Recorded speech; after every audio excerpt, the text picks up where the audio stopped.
Okay, in today's video, I want to discuss the option of wanting to go to college and should I go Navy active duty first, then go to college, or should I go Navy reserves and come back home and go to college? So if that's maybe a situation that you're in or you're looking at, considering, stay tuned.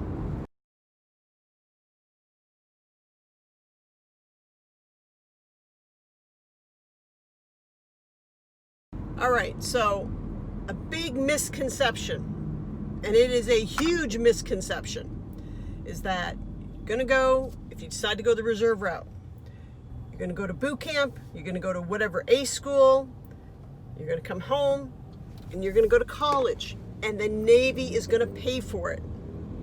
Wrong. I'm telling you guys straight out, it's wrong. All right.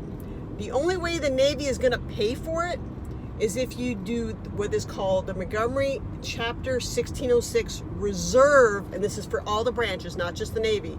It's for all the branches. It's the same chapter. If you go that route, what happens is if you go full time to get the max amount of benefits there, you will receive currently, at this point in time in 2020, June 2020, you will receive $392 per month. That is what the government will send you, the VA. You're still paying for your tuition. You're still paying for your books. You're still paying for your living expenses. I'm speaking from experience. I did it, and I lost out literally on thousands of dollars if I would have just waited and used the post 9/11 GI Bill.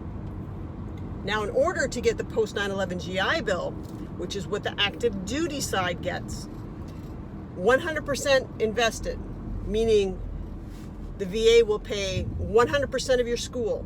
They'll pay for all your books. You get a book stipend and stuff. They will give you, the big thing here is BAH, wherever you are going to school, for an E5 with dependence pay. So it doesn't matter if you're in the reserves and you are in E1 or you are in E7, 8, whatever chief pay grade.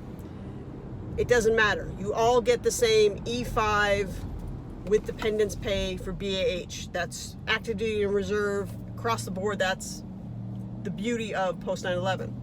So for instance, currently down here in South Florida, the Miami area, I go to school, E5 with dependence pay, it's $2,500 and change. All right. And the cost of living, it does go up a little bit every year. It actually increased $200 compared to last year, because I was making $2,360, something like that. So it has, it goes up, cost of living. $2,500, that's for you to pay wherever you're living. You can have a roommate or more, it's up to you. You can be living with your parents, banking that money. The idea is that's your living expenses for your car payment, for your rent, your mortgage, utilities, whatever it is, that is your money. Plus, like I said, your school is 100% paid for. Now on the reserve side, in order to get the 100%, you have to do 36 months of active duty. That means 36 months of doing mobilizations, deployments, ADT, ADSW, things of that nature. They add up to 36 months, and then you are 100% vested. Now, I will include a chart, because if you do less than the 36 months, the VA has actually broken it down to where you can get a percentage. So for instance, if you have the minimal amount of time on orders and you come back and you say, I want to start school now, even though I do intend down the road to do more mobilization, so you can add on to that time, making that percentage higher, but I want to start the process right now, and even if it's just take one semester full time, I want to max out the benefits. Okay, great. So the minimal amount is 40%. They're going to pay 40% of your school. They will give you a book stipend, and they will give you 40% of your BAH. So for instance, $2,500, 40% of that is what I would receive down here in South Florida if I was to go that route.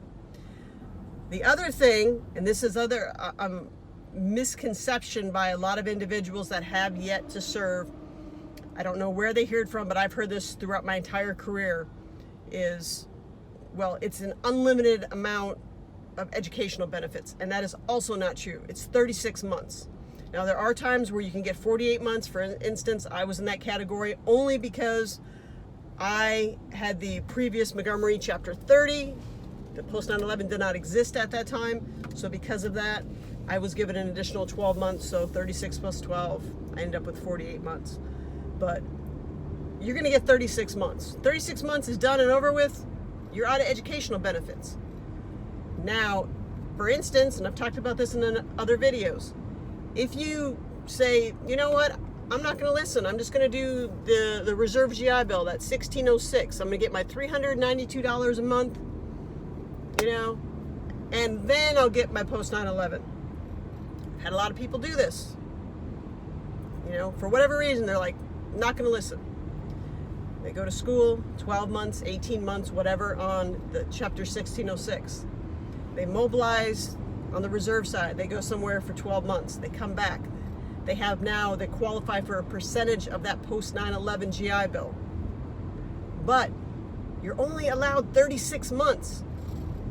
So if you already used 12 or 18, that means you only have 18 or 24 months remaining.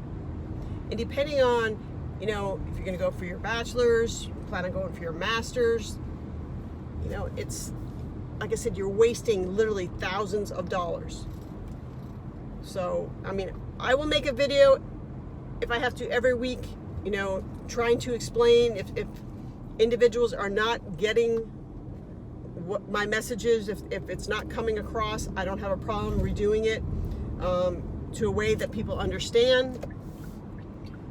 Personally, like I said, I did use the 1606. I wasted thousands of dollars. When you do the math, literally thousands of dollars. So, you know, yes, you have to have, I mean, everyone has a different reason why they're going to school, why they want to go right now, why they don't want to wait. Depending on their age, I mean, there's many factors. I get it. I do get it. But my advice is always, it's do not use the Chapter 1606. Just don't. You know, especially if you're looking at eventually knowing that you're going to go and do a mobilization, at least one, if not more. If you know that without a doubt, you know, you want to use this post 9/11 GI Bill, set yourself up for success and strive for that 100%, if not, as close as you can possibly get, you know, 50, 60, 70%, whatever it is. Now, between active duty and reserves, I've had quite a few individuals contact me recently asking me, you know, because their plan is to go to school for IT or, you know, electrical engineering or whatever it is, a variety of different jobs. I understand you want to do that. My question is, why not go active duty and have the Navy pay for that training? You're going to get training. If you were to become an IT in the Navy, you're going to get top-notch training. All kinds of certifications. I know many individuals, they got out after one enlistment, two, you know, after 12 years, and they're set for success, if that's the avenue you want to go.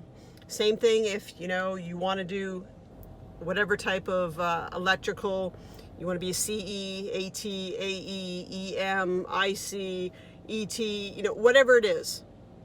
If you want something to do with electronics, anything electrical, why not have the Navy train you? Why not have the best do it? Get those, you know, get the training. If you go on Navy Cool, you can see a lot of the credentialing of certifications that can carry over to the civilian side. If you decide that, you know, your plan is to go in, do one enlistment, get that training, get those post 9/11 GI Bills because you want to go to school after, utilize Navy Cool, get the credentialing, set yourself up for success for when you get out. To me, that is the best route. Especially if you are young and you're right out of high school. Just think about it. You go to boot camp, your A school, you do 4 or 5 years, whatever it is, depending on what your rating is, your obligation. You do that time, you have the choice to, should you want to, get out and go to school. You can continue with the reserves, continue if you want with that GI Bill, even to go for your master's degree. because you can also go to school while you're active duty. Got to wait a couple years, but all of your other training, your quals, things of that nature completed. But then you can do tuition assistance, knock out a bunch of classes. So it's just, I like to see people succeed.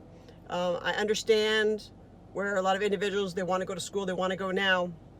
But like I said, Navy Reserves, big misconception of you're going to go to boot camp, A school, get out and go to school and have the Navy pay 100%. No, it's not going to happen like that. It doesn't. It does not happen, period. And I'm saying this because I've seen so many people do it. When they get out, they report to the Reserve Center, they want to go to school, and they find out 1606. I'm only going to get that $392 a month, and I still got to pay tuition. I still got to pay living expenses and books and everything else, and especially depending on the type of college or university you want to go to. If it's a community college, of course, it's going to be cheaper. Tech school would be cheaper, things of that nature. But why not utilize that money, and set yourself up? Plus, the fact is, by going active duty, unless it's something you're dead set against, but then if that's the case, my question is, why even go into the reserves? You still got to go through boot camp and A school. But if you go active duty, when you get out, now you're eligible as a veteran status for hiring purposes and, medical. There's a lot of other benefits that veterans get if you go active duty. So, I understand, like I said, there are circumstances, there are times where individuals, reserves is the best way to go. But especially if you're right out of high school, my advice is go active duty. Utilize the training, have the Navy train you, travel, see the world, save a big chunk of change, especially now with the new TSP system. All that there. So yeah. Any other questions, you guys, please let me know. Send me an email, contact me on Instagram, comment down below. Please subscribe if you're not subscribing. And until the next video, take care, be safe, and I hope you all have a great day.